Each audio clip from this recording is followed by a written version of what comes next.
Hey guys, just wanted to go over the assignment from yesterday, September the 18th. It was the Life as a Sailor assignment and the Explorers assignment. And at the end of it, you had to write a letter back to your family as if you were one of these sailors going on a journey during the age of exploration.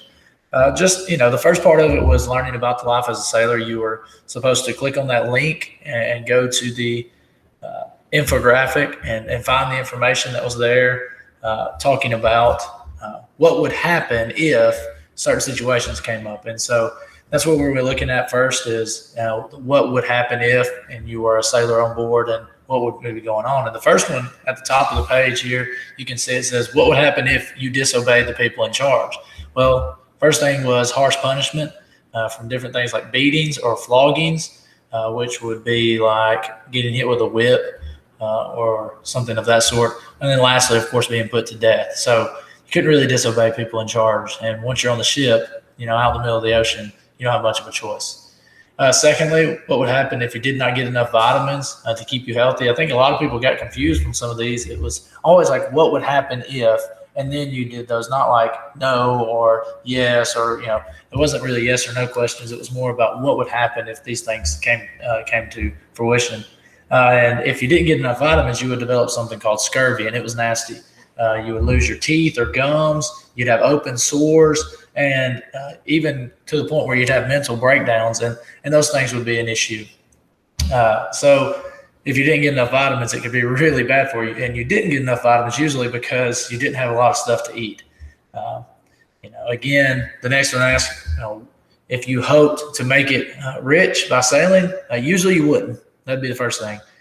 You got paid basically less than $10 a month in today's money. So that's much less than, the average pay. Most people, minimum wage is $8, but a lot of people make $11 an hour around here. So you wouldn't make a lot of money. And the only way you might make a lot of money is if you did find gold. And if you were just a common sailor, if you weren't the captain, you were not getting any part of that because most of it had been financed from the kings and queens, so most of it had to go back to them.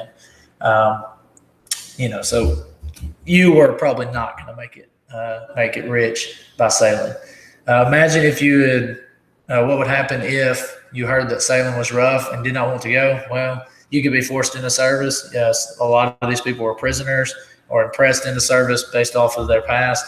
And so even if you heard it was rough, sometimes you still either had to go because you needed to make money, or you were pressed into service or forced into service by some of these captains. The next one's what would happen if you were tired and wanted to go to bed? It was tough. Of course, you're on a ship. It wasn't like self-stabilizing like these cruise ships that we are on now or have now. But, you often worked around the clock, and there weren't many dry places to sleep. And so, there were just some things that you really couldn't deal with based off of, what was going on. There was things like hammocks and stuff like that, but really getting sleep was not really an option for these guys. What if you wanted a snack because you were hungry? Well, also good luck, good luck finding it. A lot of these boats had just enough supplies to make it across the ocean. So you got to eat when you got to eat. You kind of had to wait until the next meal. And if not, you ate hardtack that was not invested, but infested with vermin, meaning like you had rats and stuff like that in it, or rat poop, or, any of those things. But there was no fresh water because you only had so much water, so you couldn't just get a drink when you wanted it. You had dried beans, peas, rice, salted beef, or pork. And so there were no snacks. It wasn't like you could go to the cupboard and get an oatmeal cream pie. You had to wait until the next meal or eat some of that hardtack, which was like a biscuit, but not really. Next, you had if you wanted some clean clothes, of course, you're on the ocean. You're getting wet all the time, salty water. Every once in a while you want some clean clothes. Well, you only had what you wore. It wasn't like they took luggage with them. So you really only had what you wore on the ship, and so you had to wear it all the time. And you can only imagine the smell. The smell of these guys. You probably could think about it and how bad it would be.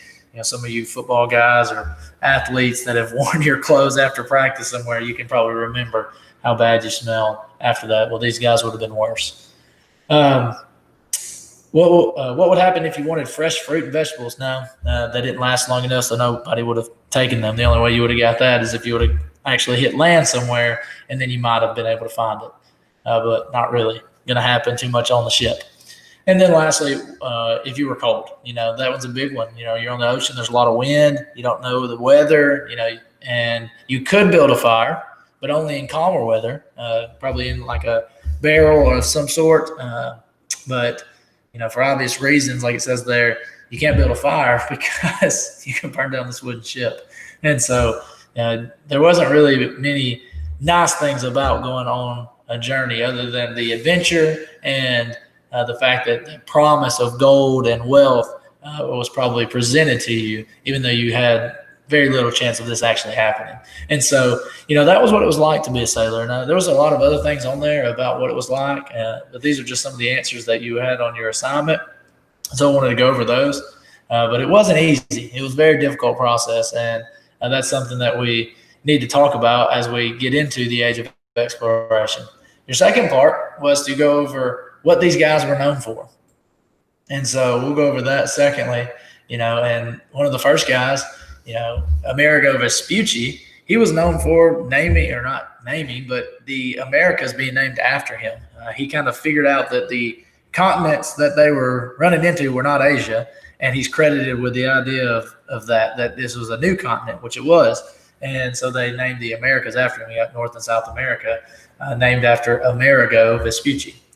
The next guy up here to the right is Ferdinand Magellan, and he's known for circumnavigating the world. He was one of the first guys to actually go all the way around the world in a boat. He left from Spain, he went down and around South America, and then ran into the Philippines, where actually he didn't make it. He died of scurvy. Dysentery, which is like diarrhea, and it just wasn't managed very well. And he didn't make it back. He died in the Philippines, but his crew did. His crew continued on, and they made it back around Africa and then back to Spain. And that he kind of is credited for that because he was the captain and he did make it around most of it. And so that's what he's known for. Sir Walter Raleigh is known for the colony of Roanoke off the coast of the United States. One of the first colonies. It failed, and you'll talk about this more next year, but we have to acknowledge the fact that he was one of the explorers that did create a colony there in the United States, even though it failed. Hernando de Soto is known for mapping much of the southeast United States. De Soto Falls, named after Hernando de Soto. This guy did a lot of mapping in our area, actually. So a lot of the southeastern parts of the United States he would have mapped. Samuel de Champlain is known for discovering the Great Lakes and creating first French colony in Canada. Bartholomew Dias is not known for conquering the Incans. That is Pizarro. He's partly known for conquering the Incans, but Pizarro is the guy that we give credit to for conquering the Incans. Cortez is known for conquering the Aztecs. A little misinformation there, but Cortez definitely known for conquering the Aztecs. You've probably learned about that last year. If you didn't learn about it last year, then you definitely learn now that he would have conquered the Aztecs. They thought he was a god. He actually burned the ships when he got there, saying that this was commitment. We're committed to doing this until we can get more help. We're going to conquer this area, and so he did, conquering one of the most powerful civilizations in Middle America. But James Cook, over here to the right, is known for leading the first expedition to the Arctic Circle. He went up to the Arctic Circle and explored that area. And Christopher Columbus, obviously, we kind of know what he's known for, but discovering the new landmass in 1492. He didn't really discover it. He did, in a way, find it, even though it had probably been explored before, and obviously people lived there. But in terms of European discovery of this landform, Christopher Columbus is known for that, and so that's what he's definitely famous for. And so hopefully this has answered most of your questions with who these people were, what they were known for, who is known for what, and also what it was like to have a life as a sailor. Hopefully this, along with the information that you've learned thus far about the age of exploration, can help you write your letter back home. And again, a little confusion with that. You are writing a letter from you to your family, so you can't die. Otherwise, you couldn't write the letter. As like you just got off the boat and you're sending the boat back with information about your landing and your journey back home. So it's more about what happened to you along the way of the journey. You got cold, you got scurvy, all those things. Not as much as you found land and you've discovered natives and all those things. Okay. So make sure you do your work. Make sure you turn those in before tomorrow night. And we'll continue learning about the age of exploration next week. Hope this helps out, and I hope you have a great day.